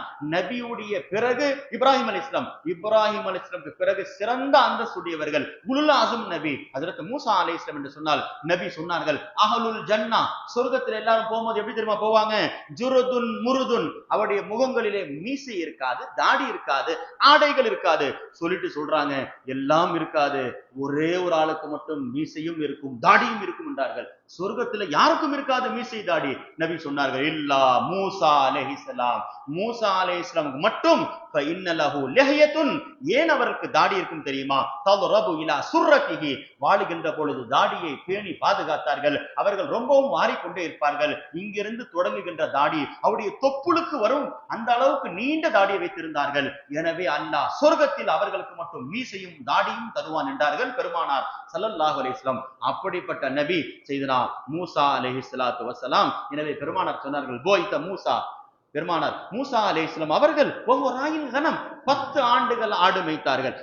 தாவூத் அலைஹிஸ்ஸலாம் ஒவ்வொரு ராயின் கணம், ஹஜ்ரத் தாவூத் அலைஹிஸ்ஸலாம் அவர்களும் ஆடு மேய்த்தார்கள் சொல்லிட்டு நபி சொல்றாங்க எனவே தான் வபுஇஸ்து அன வராஇ கனமின், நானும் ஆடு மேய்க்கின்றேன், அது சுன்னத்தே மூசாவாக இருக்கிறது, சுன்னத்தே தாவூதாக இருக்கிறது, அதை நானும் செய்கிறேன் என்றார்கள் பெருமானார் ஸல்லல்லாஹு அலைஹி வஸல்லம். அப்படிப்பட்ட மூசா அலைஹிஸ்ஸலாம் இதோ பார்க்கின்றார்கள், ஹஜ்ரத் மூசா அலைஹிஸ்ஸலாம் தூர் சீனா மலையில் அல்லாஹ்வை போய் பார்த்து வந்தார்கள். பார்த்து வந்து 40 நாட்கள் வீட்டை விட்டு வெளியே வரவில்லை மூசா அலைஹிஸ்ஸலாம். ஹதீஸில் வருகிறது, அந்த 40 நாட்களுக்குள் யாரெல்லாம் மூசா அலைஹிஸ்ஸலாமை பார்த்தார்களோ இல்லா மாத்த லா யராஹு அஹதுன் இல்லா மாத்த, யாரெல்லாம் பார்த்தாரோ அவர்கள் மரணித்து போய்விட்டார்கள். அல்லாஹ்வை பார்க்கவில்லை, அல்லாஹ்வுடைய நூறு இறங்கிய தூர் சீனா மலையை பார்த்த அந்த கண்ணை பார்த்தவர்கள் மரணித்து விட்டார்கள் என்று சொன்னால் பெருமானார் ஸல்லல்லாஹு அலைஹி வஸல்லம் மியராஜில் போய் அல்லாஹ்வே பார்த்து விட்டு வந்தார்கள். ஆனால் யாரும் சஹாபாக்கள், ஒன்னே காலக்கும் சஹாபாக்கள் நபியை பார்த்தார்கள், யாரும் மரணிக்கவில்லை என்று சொன்னால் இதுதான் மூசா அலைஹிஸ்ஸலாமுடைய பார்வைக்கும் அல்லாஹ் நபியுடைய பார்வைக்கும் உண்டான அந்த பவராக இருக்கிறது என்பதை நம்மால் பார்க்க முடிகிறது. எனவே மனுஷன் ரொம்ப முக்கியமான செய்தியை ஸல்லல்லாஹு அலைஹி வஸல்லம் சொன்னாங்க, கேட்டதெல்லாம் மனுஷன் நம்ப கூடாது. லைசல் கபரு கல்மு ஆயனா, ஒரு செய்தி எப்ப தெரியுமா உண்மையாகும், அதை கண்ணால் பார்த்தால் தான் சொல்லிட்டு நபி ஸல்லல்லாஹு அலைஹி வஸல்லம் சொல்றாங்க. ஒரு உதாரணத்துக்கு மூசா அலைஹிஸ்ஸலாம் தூர் சீனா மலையிலிருந்து வராங்க, வருகின்ற பாதையிலே உங்களுக்கு செய்தி கிடைச்சிருச்சு, உங்களுடைய சமூகம் காளை கன்றை வணங்கி கொண்டிருக்கிறது, கேள்விப்பட்டார்கள், கையில் தௌராத் இருக்கிறது, போட்டு உடைக்கவில்லை. ஆனால் எப்பொழுது நேரடியாக வந்து தன் சமூகம் காளை கன்றை வணங்குவதை பார்த்தார்களோ பெருமானார் சொன்னார்கள் வஅல்கல் அல்வா, இப்பொழுது மூசா அலைஹிஸ்ஸலாமுடைய கையில் இருந்த தௌராத் வேதத்தை கீழே போட்டார்கள், உடைத்து விட்டார்கள். பார்த்த பிறகுதான் ஒரு செய்தியை உண்மை என்று நம்ப வேண்டும், கேட்ட உடனே நம்பி விடக்கூடாது. இன்னைக்கு ஏன் நான் இதை சொல்கிறேன் என்று சொன்னால், செய்திகள் வாட்ஸ்அப்புகளிலே, இன்ஸ்டாகிராம்ல, போன்கள்ல வரதை வைத்து நம்ம உண்மை என்று நம்பி விடுகிறோம். ஆனால் ஹஜ்ரத் மூசா அலைஹிஸ்ஸலாம் கேட்டோம், நம்மள கண்ணால் பார்த்த பிறகு நம்பினார்கள். இதை நபி அவர்கள் சொல்லி நமக்கு ஒரு படிப்பினையை சொல்லி தருகிறார்கள் என்று சொன்னால், அப்படிப்பட்ட ஹஜ்ரத் மூசா அலைஹிஸ்ஸலாம் அவர்கள் எப்படி அல்லாஹ்விடத்தில் பேசினார்கள் தெரியுமா? அல்லாஹ் தஆலா வஹியை அனுப்பினான். ஹஜ்ரத் மூசா அலைஹிஸ்ஸலாமுக்கு அல்லாஹ் சொன்னான், ஜஅல்து ஃபீக 10,000 சமஇன், நீ பேசுகின்ற பொழுது நான் கேட்கின்றேனே, எத்தனை காதுகள் தெரியுமா இருக்கிறது?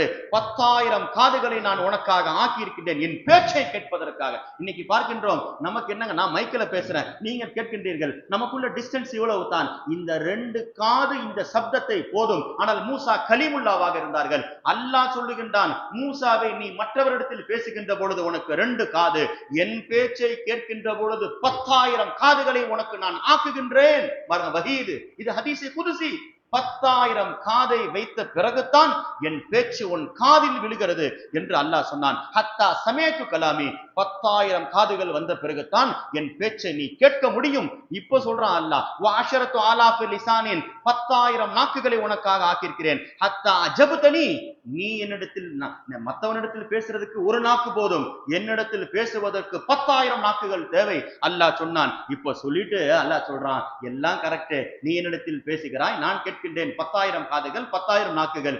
இந்த 10,000 நாவிலே நீ என்னிடத்தில் பேசுகிறாயே, அதில் எனக்கு ரொம்ப பிடிச்சமான ஒரே ஒரு வார்த்தை என்ன தெரியுமா? நபி அல்லாஹ் மூசா நபியை பார்த்து சொல்றான், இதா அக்ஸர்த ஸலாத் அலா முஹம்மதின், நீ நபி முஹம்மதின் மீது ஸலவாத் ஓதுகிறாயே, அதுதான் எனக்கு உன்னுடைய 10,000 நாக்குகளிலே பிடிச்ச வார்த்தை என்று அல்லாஹ் சொல்லுகிறான் என்று சொன்னால், மூசா நபிக்கே எப்படி என்று சொன்னால், நாம் எல்லாம் அவருடைய உம்மத்தாக இருக்கின்றோம். மூசா நபி இந்த உம்மத்தில் பிறக்க வேண்டும் என்று ஆசைப்பட்டார்கள், நாம் பிறந்து விட்டோம். அவர்கள் ஸலவாத் ஓதுகிறார்கள் என்று சொன்னால் நாம் ஓதவில்லை என்றால் அல்லாஹ் சூரத்துல் அஹ்ஸாபிலே அப்படிப்பட்ட ஒரு வசனத்தை அல்லாஹ் சொல்லித் தருகிறான். எனவே ஹஜ்ரத் மூசா அலைஹிஸ்ஸலாம் எப்படிப்பட்ட நபி ஸல்லல்லாஹு அலைஹி வஸல்லம் சொன்னார்கள். நபி ஹஜ்ரத் கதீஜா ரலியல்லாஹு மரணிக்கின்ற தருவாயில் இருக்கின்றார்கள். இப்பொழுது மரணம் கண்ணுக்கு முன்னால் வந்து விட்டது. ஸல்லல்லாஹு அலைஹி வஸல்லம் பார்த்து சொன்னார்கள், பாருங்க கதீஜா நாயகியை பார்த்து, கதீஜா இதா லக்கீத்து லராயிரிக்கி, நீ மரணித்து சொர்க்கத்துக்கு போவல, அங்க உன்னுடைய சில சக்காலத்திகள் இருப்பார்கள். சக்காலத்திகள்னா என்ன? உன்னோடு திருமணம் செய்ய, அதாவது நான் திருமணம் செய்ய போகின்ற சில மனைவிமார்கள், அவர்கள் சொர்க்கத்தில் இருக்கின்றார்கள். அவர்களுக்கு போய் சலாம சொல்லுன்னாங்க. கேட்டீங்களா? ஹஜ்ரத் கதீஜா ரலியல்லாஹு, நபி வாழுகின்ற வரைக்கும் கதீஜா ரலியல்லாஹு மட்டும் தான் கல்யாணம் பண்ணாங்க, வேற யாரையும் கல்யாணம் பண்ணல. ஹஜ்ரத் கதீஜா ரலியல்லாஹு மரணித்த பிறகு 40 நாள் கழிச்சு தான் ஹஜ்ரத் சௌதா ரலியல்லாஹு, அதற்கு பிறகு ஆயிஷா ரலியல்லாஹு, அதற்கு பிறகு உம்மு ஹபீபா, அதற்கு பிறகு சஃபியா, அதற்கு பிறகு ஹஜ்ரத் உம்மு சலமா, இப்படி அடுத்த திருமணங்கள் நடக்கிறது. ஆனால் நபி வாழுகின்ற வரை ஹஜ்ரத் கதீஜா ரலியல்லாஹு மட்டும் தான் திருமணம் பண்றாங்க. கதீஜா ரலியல்லாஹுக்கு ஆச்சரியமா இருக்குது, சக்காலத்திகளுக்கு போய் சொர்க்கத்துல சலாம் சொல்லு. கதீஜா ரலியல்லாஹு கேட்டாங்க, யா ரசூலுல்லாஹ் ஹல் தஸவ்வஜத கப்லி, எனக்கு முன்னால் யாராவது பெண்களை நீங்க கல்யாணம் பண்ணிட்டீங்களா யா ரசூலுல்லாஹ்? ஏன் சக்காலத்திகளுக்கு சலாம் சொல்லணும்னு சொல்றீங்களா? நான் தானே உங்களுடைய முதல் மனைவி, நான் தானே நீங்கள் இருக்கின்ற வரை மனைவி என்று கேட்டார்கள். இப்பொழுது ஸல்லல்லாஹு அலைஹி வஸல்லம் சொன்னார்கள், இல்லை, சொர்க்கத்தில் என்னுடைய 2 மனைவிமார்கள் இருக்கின்றார்கள், அவருக்கு போய் சலாம் சொல்லுங்க, அவர்கள் இன்னும் நான் கல்யாணம் பண்ண போல, கல்யாணம் பண்ணுவேன்னாங்க. வலாகின் அல்லாஹ் ஸவ்வஜனி, அல்லாஹ் எனக்கு திருமணம் முடித்து கொடுப்பான். ஒன்று யார் தெரியுமா? மரியம் பின்த் இம்ரான், ஹஜ்ரத் மரியம் அலைஹிஸ்ஸலாம், ஈசா அலைஹிஸ்ஸலாமுடைய தாயார், அவர்கள் நாளை எனக்கு மனைவியாக ஆவார்கள், அவருக்கு ஒன்னு சலாம் சொல்லுங்கன்னாங்க. நான் சொல்ல வர செய்தி ஒன்றே ஒன்று, இதற்காகத்தான். இன்னொன்னு சொன்னாங்க, ஹஜ்ரத் வாசியா இம்ராஅத் ஃபிரௌன், பிறவுனுடைய மனைவியாக வாழ்ந்த ஆசியா அம்மையார், அவர்களும் என்னுடைய மனைவி தான், சலாம் சொல்லுங்கன்றாங்க. மூன்றாவது தான் நபி சொன்னார்கள், குல்சூம், அவர்களுக்கு சலாம் சொல்லுங்க. யாருங்க அந்த குல்சூம்? உக்து மூசா அலைஹிஸ்ஸலாம், மூசா அலைஹிஸ்ஸலாம் கூட பிறந்த சகோதரி, இவர்களை நான் திருமணம் செய்வேன். என்னுடைய 3 மனைவிமார்கள், இவர்கள் காலம் கடந்தவர்கள். ரசூலுல்லாஹ், இவர்களை திருமணம் செய்கின்றீர்கள். மூசா அலைஹிஸ்ஸலாமுடைய சகோதரி நீங்கள் ஏன் திருமணம் செய்கிறீர்கள்? ஸல்லல்லாஹு அலைஹி வஸல்லம் சொன்னார்கள், மூசா அலைஹிஸ்ஸலாமுக்கு கூட ஒரு பெண்ணாக இருந்து ஃபிரௌனை எதிர்ப்பதற்கு உறுதுணையாக இருந்தார்களே, அவருடைய ஈமானை நான் பார்க்கின்றேன். காலம் கடந்தாலும் நான் அவர்களை பார்க்கவில்லை. மூசா அலைஹிஸ்ஸலாமோடு ஒரு பெண்ணாக இருந்து அந்த சகோதரரை வளர்ப்பதிலே கூட உறுதுணையாக இருந்தவர்கள் மூசா அலைஹிஸ்ஸலாமுடைய சகோதரி தான். மூசா அலைஹிஸ்ஸலாம் சிறுவராக இருந்தார்கள், இவர்கள் சொந்த அக்காவாக இருந்தார்கள்.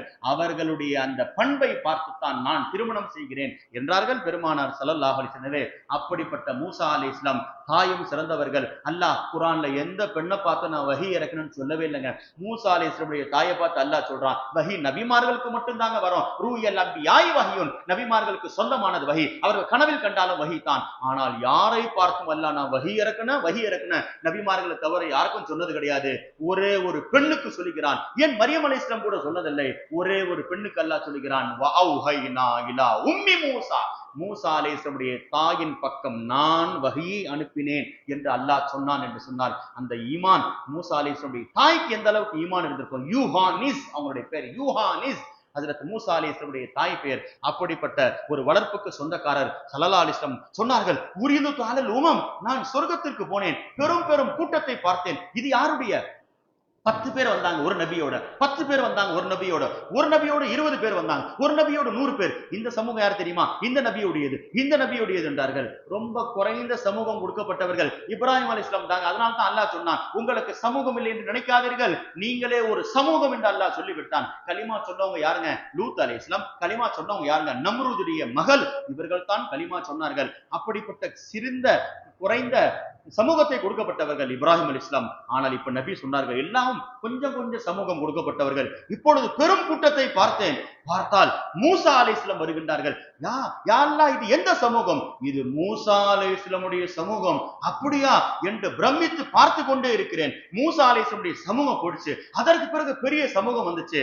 நபி கேட்டார்கள், இது யாருடைய சமூகம்? இப்பொழுது சொன்னார்கள் அல்லாஹு தாலா, இது தான் நபியே பாருங்கள், கண்ணுக்கு எட்டி தூரம் தெரிகிறது, இது தான் ஹாதிஹி உம்மத்துக்க, இது தான் உங்கள் சமூகமாக இருக்கிறது. ஒமினஹும் சபஊன அல்ஃப், பார்த்துக் கொள்ளுங்கள், சொர்க்கத்திலே 120 வரிசைகள், 40 எல்லா உம்மத்துகள், 80 உங்கள் சமூகம் மட்டும் தான் இருக்கும். 80 வரிசைகள் உங்கள் மேல் கலிமா சொன்னார்களே அவர்கள் மட்டும் தான் நிற்பார்கள் என்றார்கள் பெருமானார் ஸல்லல்லாஹு அலைஹி வஸல்லம். சொல்லிட்டு நபி அல்லாஹ் சொன்னான் நபியை பார்த்து, அதிலே 70,000 பேர்கள் யதுகுலூனல் ஜன்னத பிகைரி ஹிசாப், கேள்வி கணக்கில்லாமல் சொர்க்கத்திற்கு போவார்கள் என்றார்கள் பெருமானார் ஸல்லல்லாஹு அலைஹி வஸல்லம். நான் ஏன் சொல்கிறேன் என்றால், நபிக்கு பிறகு அதிகம் சமூகம் கொடுக்கப்பட்ட ஒரு நபி மூசா அலைஹிஸ்ஸலாம். அதனால் தான் அல்லாஹ் அவர்களை அந்த மியராஜிலே சந்திக்க வைக்கின்றான். அவர்கள் போய் சொல்றாங்க, நபியே நீங்க 50 நேரம் தொழுகை ஏத்துக்காதீங்க, நீங்கள் குறையுங்கள். ஏன் சொன்னார்கள்?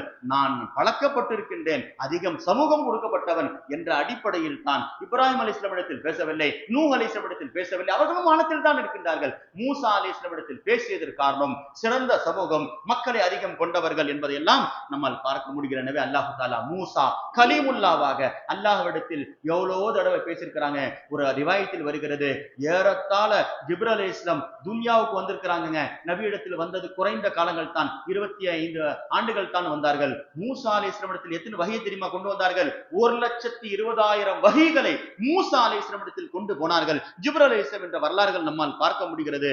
அப்படிப்பட்ட தௌராத் கொடுக்கப்பட்ட ஹஜ்ரத் மூசா அலைஹிஸ்ஸலாம், முஅஜிஸாத்துல் பாஹிரா, வெளிரங்கமான அடையாளங்கள். அல்லாஹ் எங்கெல்லாம் மூசா நபியை பற்றி பேசுகின்றானோ 2 அடையாளத்தை பற்றி பேசுகின்றான். ஒன்று என்ன தெரியுமா? கையில் இருக்கக்கூடிய அசா. அதனால்தான் ஸல்லல்லாஹு அலைஹி வஸல்லம் சொன்னார்கள், எனக்கும் அசா பிடிச்சிருக்கிறது, நானும் அசாவை கையில் வைத்திருக்கிறேன். ஏன் தெரியுமா? சுன்னத்தே மூசா, மூசா அலைஹிஸ்ஸலாம் இடத்தில் கையில் அசா இருந்துச்சு, நானும் அசாவை வைத்துக் கொண்டு கொள்கிறேன் என்றார்கள். அல்லாஹ் அந்த மூசா அலைஹிஸ்ஸலாமுடைய அசா போட்டால் அது பாம்பாக மாறியது வரலாறு சொல்லுகிறது. அதே போன்று மூசா அலைஹிஸ்ஸலாமுடைய கை உள்ள எடுத்துட்டு வெளியே எடுத்தார்கள் என்று சொன்னால் அது எந்த அளவுக்கு பிரகாசமாக இருக்கும் என்று சொன்னால் சூரியனை விட பிரகாசமாக இருக்கும். அப்படிப்பட்ட எதே பைலா என்று சொல்லுகின்ற வெளிச்சமான கையை அல்லாஹ் மூசா அலைஹிஸ்ஸலாம் கொடுத்தான். 9 அற்புதங்களை அல்லாஹ் கொடுத்ததாக குர்ஆனில் சொல்லி தருகின்றான். அப்படிப்பட்ட மூசா அலைஹிஸ்ஸலாமுக்கு ஒரு நோய் இருந்ததாக மக்கள் பேசிக் கொண்டார்கள், பனி இஸ்ரவேலர்கள். என்னங்க, கான ரஜுலன், பெருமானார் சொன்னார்கள் மூசா அலைஹிஸ்ஸலாம் பற்றி, கான ரஜுலன் ஹய்யன் சதீரன். மூசா அலைஹிஸ்ஸலாம் ரொம்ப வெட்கமுடையவர்கள். தனியா போய் பாத்தீங்களா, சேர்ந்து சில பேர் குளிப்பாங்க, மூசா அலைஹிஸ்ஸலாம் மட்டும் தனியாக குளிப்பார்கள், ஆடையை வெளிப்படுத்த மாட்டார்கள். அப்பொழுது அந்த பனி இஸ்ரவேலர்கள் பேசிக் கொண்டார்கள், நம்ம எல்லாம் டிரெஸ் கழட்டிட்டு தானே குளிக்கிறோம், அவர் மட்டும் டிரெஸ் கழட்டாம குளிக்கிறாரு. மா யஸ்ததிரு ஹாதஸ் தசத்துர் இல்லா மின் ஐபின் பிஜல்திஹி, அவருடைய தோல்ல ஏதோ கோளாறு இருக்கிறது, அதனால தான் அதை மறைக்காமல் அவர் மறைத்து கொண்டு குளிக்கின்றார் என்று பேசிக் கொண்டார்கள். இம்மா பரசன், அவருக்கு வெண்குஷ்டம் இருக்கும் போல தெரியுது, ஒய்மா உதரத்துன், அல்லது அவர்களுக்கு ஆண் தன்மை இல்லையோ, ஒய்மா ஆபத்துன், ஏதோ ஒரு கோளாறு இருக்கிறது என்று மக்கள் பேசிக் கொண்டார்கள். அல்லாஹ் எப்படிப்பட்டவன் தெரியுமா? நபிமார்களை பற்றி இழுக்காக உடம்பிலே எந்த ஒரு கோளாறையும் அல்லாஹ் ஆக்கியது கிடையாது. அதை பற்றி பேசினாலும் அல்லாஹ் விடமாட்டான். மக்கள் நபி உட்கார்ந்துட்டு இருக்கிறாங்க, காபிர்கள் சில பேர் உட்கார்ந்துட்டு ராயினா ராயினா என்றார்கள். சஹாபாக்களும் ராயினா ராயினா என்றார்கள். இவங்க என்ன அர்த்தத்துல சொன்னாங்க? ராயினா, நபி அந்த பக்கம் மட்டும் பாக்குறீங்களே, இந்த பக்கம் திரும்பி எங்களையும் பாருங்க, ராயினான்னாங்க. காபிர்கள் எல்லாம் அவங்களும் ராயினான்னாங்க. அவங்க சொன்னது எங்களின் பக்கம் திரும்பி பாருங்கல்ல. ராயினான்னா என்ன தெரியுமா அர்த்தம்? ஆடு மேய்ப்பவரு, ஆடு மேய்ப்பவரு. அல்லாஹ் வழியை இறக்கினான். நீங்க இந்த எண்ணத்துல கூப்பிடுறீங்களா? நீங்க நல்ல எண்ணத்துல கூப்பிடுறீங்க, நீங்க மோசமான எண்ணத்துல கூப்பிடுறீங்க. அல்லாஹ் சொல்லிட்டான், இனிமேல் யாரும் ராயினான்னு சொல்லி நபியை கூப்பிடவே கூடாது. வலாக்கின் உன்லுருனா, இனிமேல் கூப்பிடுவதாக இருந்தால் உன்லுருனா, நபி எங்கள் பக்கம் பாருங்கள், எங்களின் பக்கம் பாருங்கள். ஏன்? தவறான ஒரு வார்த்தையை வேற மாதிரி பயன்படுத்தினார்கள். அல்லாஹ் மாற்றிவிட்டான் என்று சொன்னால் நபிமார்களுடைய அந்தஸ்து அவ்வளவு உயர்ந்தது. அப்ப பேசிக் கொண்டிருந்தார்கள், நபிக்கு மூசா அலைக்கு ஏதோ கோளாறு இருக்கிறது. இன்று ஓதப்பட்ட சூரத்துல் அஹ்ஸாபுடைய அந்த கடைசி வசனங்களில் இந்த ஆயத்து வருகிறதால் நான் இதை சொல்லுகின்றேன். அல்லாஹ் என்ன தெரியுமா பண்ணா, அங்கே ஒரு கல்லு மேல் துணியை வைத்திருந்தார்கள் ஹஜரத் மூசா அலைஹிஸ்ஸலாம். கல் ஓட ஆரம்பித்து விட்டது. துணி எடுத்துக்கொண்டு கல் எங்கெங்க ஓடும், ஓடுகிறது குர்ஆன் சொல்லுகிறது. பின்னால் மூசா அலைஹிஸ்ஸலாம் ஓடிக்கொண்டே இருந்தார்கள்.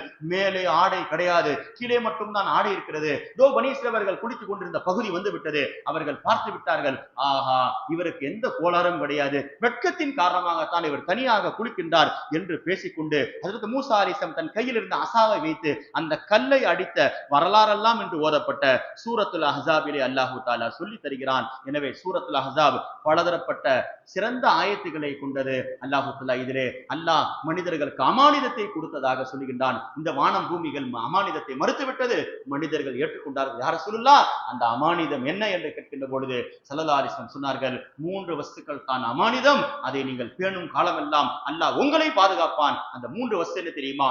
அஸ்ஸௌமு வஸ்ஸலாத்து வகஸ்லுல் ஜனாபா, தொழுகை, நோன்பு, குளிப்பு, கடமையான குளிப்பு. இதை மூமின்கள் பேணும் காலமெல்லாம் அல்லாஹ் அவர்களை பாதுகாப்பான். இது அமானிதம். நாளை மறுமையில் முதல் என்னங்க கேள்வி கேட்கப்படும்? எல்லாரும் போய் நின்னு அல்லாஹ் அதை பற்றி இதை பற்றி கேட்க மாட்டான். அஸ்ஸலா, இது ஒரு அமானிதம், தொழுகை பற்றி. அஸ்ஸௌம், நோன்பு ஒரு அமானிதம், அதை பற்றி. 3வது ஜனாபத், கடமையான குளிப்பு. அது ரொம்ப முக்கியமானதுங்க. இன்று அதிலே ரொம்பவும் நாம் பின்தங்கி இருக்கிறோம். ஜனாபத்துடைய குளிப்பு என்றால் என்னவென்று தெரியாமல் எவ்வளவு பேர் இரவிலே குளிப்பு கடமையாகி விடுகிறது, அடுத்த நாள் வரை குளிக்காமல் நீண்டு கொண்டே போய் விடுகிறார்கள். ஸல்லல்லாஹு அலைஹி வஸல்லம் சொன்னார்கள், இரவில் குளிப்பு கடமையாகி விட்டால் ஃபஜ்ர் வரை நீங்கள் அதிலிருந்து தவிர்ந்து கொள்வதற்கு, ஷைத்தானுடைய தீங்கிலிருந்து தவிர்ந்து கொள்வதற்கு சின்ன குளிப்பாகிய ஒலுவை பயன்படுத்திக் கொள்ளுங்கள். ஒலு செய்து நீங்கள் தூங்கி விடுங்கள். இரவிலே குளிக்க வேண்டிய அவசியம் கிடையாது. ஆனால் அது ஃபஜ்ர் வரைத்தான் உங்களுக்கு. ஃபஜ்ருடன் நீங்கள் குளித்து விட வேண்டும் என்று பெருமானார் ஸல்லல்லாஹு அலைஹி வஸல்லம் ஜனாபத்துடைய குளிப்பு ஒரே ஒரு முடி தண்ணீர் படாமல் விட்டு விட்டால் நாளை மறுமையில் அல்லாஹ்விடத்தில் அது வந்து பேசும். அதன் காரணமாக மனிதன் நரகத்தில் நுழைந்து சோதிக்கப்படுவான் என்றார்கள் பெருமானார் ஸல்லல்லாஹு அலைஹி வஸல்லம். எனவே இன்று ஓதப்பட்ட சூரத்துல் அஹ்ஸாபுடைய பலதரப்பட்ட வசனங்கள், அல்லாஹ் இதிலே பலதரப்பட்ட விஷயங்களை சொல்லித் தருகின்றான். யாசீனுக்கு முன்னால் சூரத்துல் ஃபாத்திர் என்று ஒரு சூரா ஓதப்பட்டது. ஃபாத்திர் என்று அல்லாஹ்வுடைய பேர்ல எத்தனையோ பேர் இருக்கிறதுங்க. காலிக்குன்ற பேர்ல சூரா கிடையாது. ஆனால் அல்லாஹ்வுடைய பேர்லயே ரஹ்மானுக்கு அடுத்து ஃபாத்திர் என்ற பெயரில் அல்லாஹ் சூரா வைத்திருப்பது என்ன தெரியுமா காரணம்? ஃபாத்திர் என்று சொன்னால் அதிசயங்களையும் அற்புதங்களையும் உண்டாக்குகின்ற, படைக்கக்கூடியவன். எனவே எவ்வளவு பேர் அல்லாஹ்வுடைய இஸ்மில என்ன சொல்லணும்னு கேட்கின்றார்கள், யா ஃபாத்திர் யா ஃபாத்திர். அதிலும் சூரத்துல் ஃபாத்திருடைய 2வது வசனம் அல்லாஹ் ரிஸ்குடைய வாசலை திறக்கின்றான். ரொம்ப நான் கடன் இருக்கிறதுங்க, ரொம்ப கஷ்டப்படுறேங்க, ரொம்ப சிரமங்கள் இருக்கிறது. சூரத்துல் ஃபாத்திருடைய 2வது வசனம் எல்லா முஃபஸ்ஸிரீன்கள் எழுதுகின்றார்கள், மா யஃப்தஹில்லாஹு லின்னாஸி மிர் ரஹ்மத்தின் ஃபலா மும்சிக லஹா வமா யும்சிக் ஃபலா முர்சில லஹு மின் பாதி வஹுவல் அஸீஸுல் ஹகீம் என்ற ஒரு வசனம். அல்லாஹ் அவனுடைய நியாமத்துகளை திறந்து விடுவான், ரிஸ்குடைய வாசலை திறந்து விடுவான், கடனை அடைப்பான் என்று நீண்ட விஷயங்கள் எல்லாம் சொல்லப்படுகிறது. அல்லாஹு தஆலா இன்று ஓதப்பட்ட சூரத்துல் அஹ்ஸாபுடைய பரக்கத்தை கொண்டு அதில் சொல்லித் தரப்படுகின்ற சட்டத்திட்டங்கள், பெருமானாருடைய தனித்துவமான அந்தஸ்துகள், எப்படிப்பட்ட விஷயங்கள் எல்லாம் இருக்கிறது என்பதை சூரத்துல் அஹ்ஸாபை படிக்கின்ற பொழுது நபியுடைய அந்தஸ்து, நபியுடைய மனைவியுடைய அந்தஸ்து எல்லாம் தெரிகிறது. சில பெண்மணிகள் வந்து நபியிடத்தில் சொன்னார்கள், யார் சொல்லலாம், குர்ஆன்ல எங்க பார்த்தாலும் ஆயத்துகள் ஆண்களுக்கே இருக்கிறது, எங்கள் பெண்களுக்கு ஒரு ஆயத்து கூட கிடையாதா என்று ஏங்கினார்கள். அல்லாமா உம்மு அம்மாரா வந்து கேட்டார்கள். உடனே அல்லாஹ் சூரத்துல் அஹ்ஸாபுடைய ஒரு ஆயத்தை இறங்கினான். அதுதான் அதிகமாக பெண்களை பற்றி பேசுகின்ற ஒரு ஆயத்து. என்னங்க? இன்னல் முஸ்லிமீன வல் முஸ்லிமாத்தி, முஸ்லிமான ஆண்களும் பெண்களும், வல் மூமினீன வல் மூமினாத்தி, மூமினான ஆண்களும் பெண்களும், நோன்பு வைத்த ஆண்களும் பெண்களும், தொழுகின்ற ஆண்களும் பெண்களும், சதகா கொடுக்கக்கூடிய ஆண்களும் பெண்களும், நின்று தொழுகின்ற ஆண்களும் பெண்களும் என்று அல்லாஹ் பெரிய பட்டியல் போடுகின்றான். அல்லாஹு தஆலா சொல்லிவிட்டான், பெண்களை பற்றி சொன்னால்தான் நீங்கள் உங்களுக்கு ஆயத்தை என்று நினைத்துக் கொள்ளாதீர்கள். குர்ஆனில் எங்கெல்லாம் ஆண்களை பற்றி பேசப்படுகிறதோ அதுவும் உங்களுக்குத்தான். ஏன் உங்களை பற்றி நான் தனியாக சொல்லவில்லை தெரியுமா? நீங்கள் ஆண்களுடைய விலா எலும்பிலிருந்து படைக்கப்பட்டவர்கள். உங்களுடைய அசலை பார்த்து சொல்லப்பட்டால் அதிலிருந்து வந்த உங்களுக்கும் அந்த சட்டம் தான் என்பதை அல்லாஹ் குர்ஆனிலே சொல்லி முடித்து விட்டான். எனவே தான் அல்லாஹ் யா அய்யுஹல்லதீன ஆமனு என்று சொல்லுகின்றான். அதிலே பெண்களும் வந்து விட்டார்கள். அல்லாஹு தஆலா அப்படிப்பட்ட சூரத்துல் அஹ்ஸாபுடைய எல்லா சட்டத்திட்டங்கள் அல்லாஹு தஆலா அதன் மீது கடைபிடிக்கக்கூடிய, அதை ஓதுகின்ற, குறிப்பாக திருமணம் ஆகாத உறவுகள், அல்லாஹு தஆலா சூரத்துல் அஹ்ஸாபிலே பலதரப்பட்ட ரகசியங்களை வைத்திருக்கிறான். கணவன் மனைவிக்கு மத்தியில் அன்பும் பாசமும் அதிகரிக்க வேண்டுமா?